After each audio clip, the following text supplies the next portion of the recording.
What is going on, guys? I'm back, and as you can see, we're in a conference championship. Had a pretty wild ride so far in the playoffs, and our defenses look good. Offense, not so great. We've had some highlights here and there, but also some lowlights for sure. But anyway, so we get to start on defense, and that's usually how I like to start games. I usually like to start off on defense, just because it's what I'm usually better at.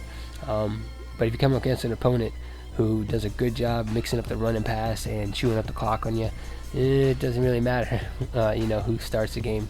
Pretty much one of the halves is gone, as here can't get this user pick. I don't know, I would have sworn that I've definitely seen me pick that off before, but for some reason, like, Sean Smith just puts his hands in the air as opposed to getting the ball hawk animation and going for it. And here, I don't know what the hell's going on. That guy was definitely supposed to be in the flat there, but instead, sat on like the stick route. Like, what are you doing, man? Like, get out to your area. And as you see, he's already chewed up the first quarter, and now he decides to run with Eli Manning. Like, of all quarterbacks to run with, Eli Manning, I mean, Peyton probably is worse than Eli to run with, as we can't get another user pick here. Dropped. I don't even know how many. I have to keep track one time and see how many drop picks I had this playoffs, because one game I think we had like 4 drop picks between CPU and user.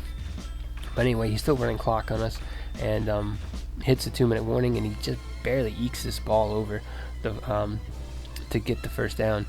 Oh god, that'd been a great stop. Not that like we're in a great field position, but been a great stop just to get as we get a great stop here.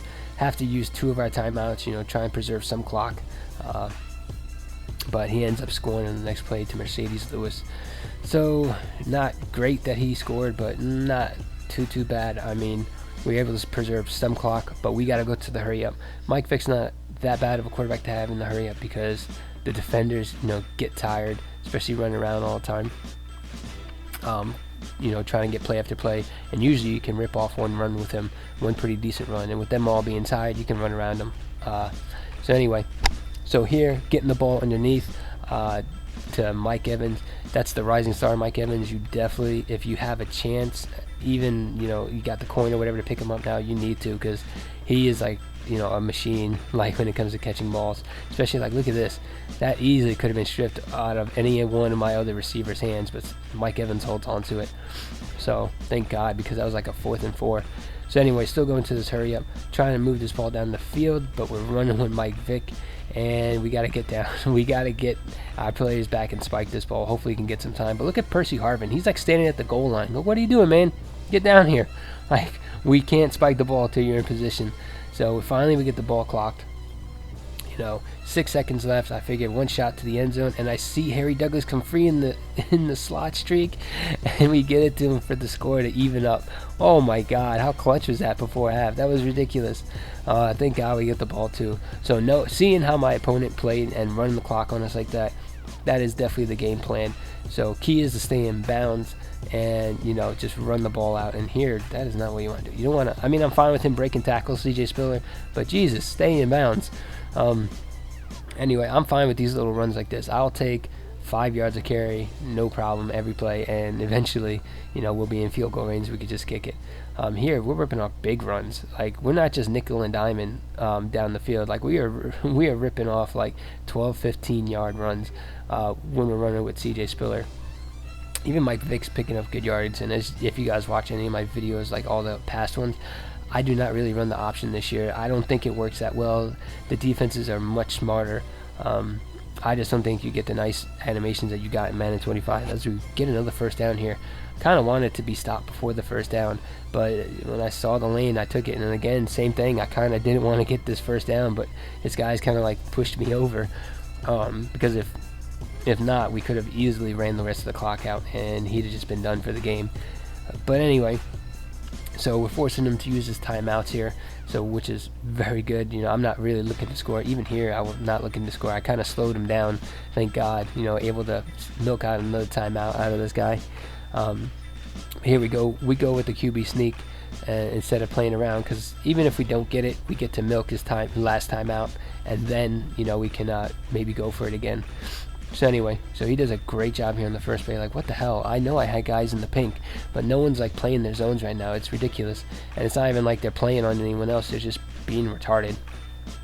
So anyway, he's going to the hurry up, and looking good because his guy stayed in bounds. That's the one thing. Like, you get big gains, but you got to get out of bounds. That's like, because if not, I think he wore off like 10 seconds there off the clock just because he didn't get out of bounds. As a booth reviewed that play for whatever reason.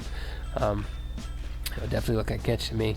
And here I get stuck in this stupid player lock, and going from user with the one camera angle to user with the player lock is totally different. Like, the controls all is all backwards, so when you're trying to move, it's a little different. But anyway, so he's doing a good job here. Almost get this swat with Ray McDonald. As nice as he's trying to make plays, and I like effort, he just doesn't make plays. He either doesn't catch the ball or whatever, so he probably will be replaced next year. I don't really foresee me carrying Ray McDonald to through another season because he just doesn't come up with plays. I like the effort, but no, you gotta actually make the plays. And here we're keeping him in bounds, trying to take away all his outside stuff, so that way he can't get preserve any of this clock.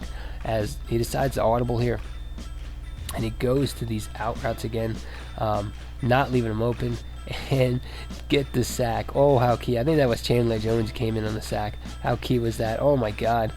Every time I watch this, I still feel like I was in pretty good position, but I guess Sean Smith doesn't have enough jump or something to get up to that. So whatever. So I know he's pretty sure he's going to take a shot to the end zone, and he does, and he lofts his ball up, almost runs out of time by lofting it. Here I go to man. I never run man. I never should. And almost, oh my god, thank god he drops the ball. We got out of this by the skin of our teeth, because I didn't want to go overtime because he probably was going to get the ball and run the entire game on us. But anyway, leave a like on the video if you guys liked it. Comment down below telling me like how lucky I am and whatever else. And subscribe for more MUT head-to-head gameplays, pack openings, and all that. I'm out. Deuces.